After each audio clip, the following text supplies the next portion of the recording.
विवेकानंद वेदांत के विख्यात और प्रभावशाली आध्यात्मिक गुरु। उनका वास्तविक नाम नरेंद्र नाथ दत्त था। उन्होंने अमेरिका स्थित शिकागो में सन 1893 में आयोजित विश्व धर्म महासभा में भारत की ओर से सनातन धर्म का प्रतिनिधित्व किया था। भारत का आध्यात्मिकता से परिपूर्ण वेदांत दर्शन अमेरिका और यूरोप के हर एक देश में स्वामी विवेकानंद की वक्तृता के कारण ही पहुंचा। उन्होंने रामकृष्ण मिशन की स्थापना की थी, जो आज भी अपना काम कर रहा है। वे रामकृष्ण परमहंस के सुयोग्य शिष्य थे। उन्हें 2 मिनट का समय दिया गया था, किंतु उन्हें प्रमुख रूप से उनके भाषण का आरंभ मेरे अमेरिकीय बहनों एवं भाइयों के साथ करने के लिए जाना जाता है। उनके संबोधन के इस प्रथम वाक्य ने सबका दिल जीत लिया था। कलकत्ता के एक कुलीन बंगाली कायस्थ परिवार में जन्मे विवेकानंद आध्यात्मिकता की ओर झुके हुए थे।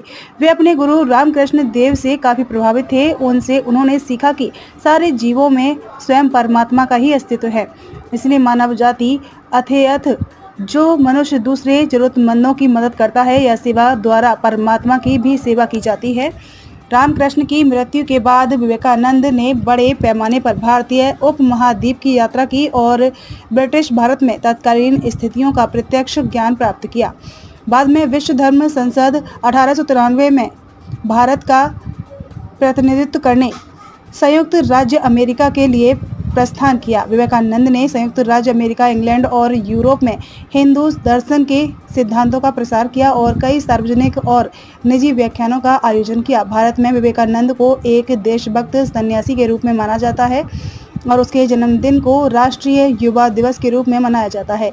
एक बार स्वामी विवेकानंद अपने आश्रम में सो रहे थे कि तभी एक व्यक्ति उनके पास आया जो कि बहुत दुखी था और आते ही स्वामी विवेकानंद के चरणों में गिर पड़ा और बोला, महाराज, मैं अपने जीवन में बहुत मेहनत करता हूँ।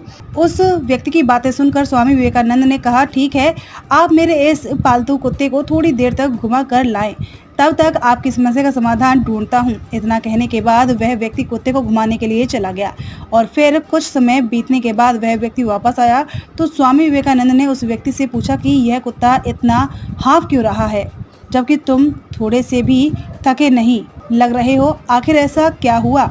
इस पर उस व्यक्ति ने कहा कि मैं तो सीधा अपने रास्ते पर चल रहा था, जबकि यह कुत्ता इधर उधर रास्ते भर भागता रहा और कुछ भी देखता तो उधर ही दौड़ जाता था, जिस कारण यह इतना थक गया है। इस पर स्वामी विवेकानंद ने मुस्कुराते हुए कहा, बस यही तुम्हारे प्रश्नों का जवाब है।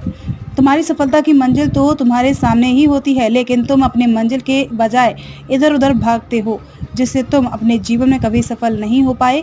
यह बात सुनकर उस व्यक्ति को समझ में आ गया कि यदि सफल होना है तो हमें अपने मंजिल पर ध्यान देना चाहिए।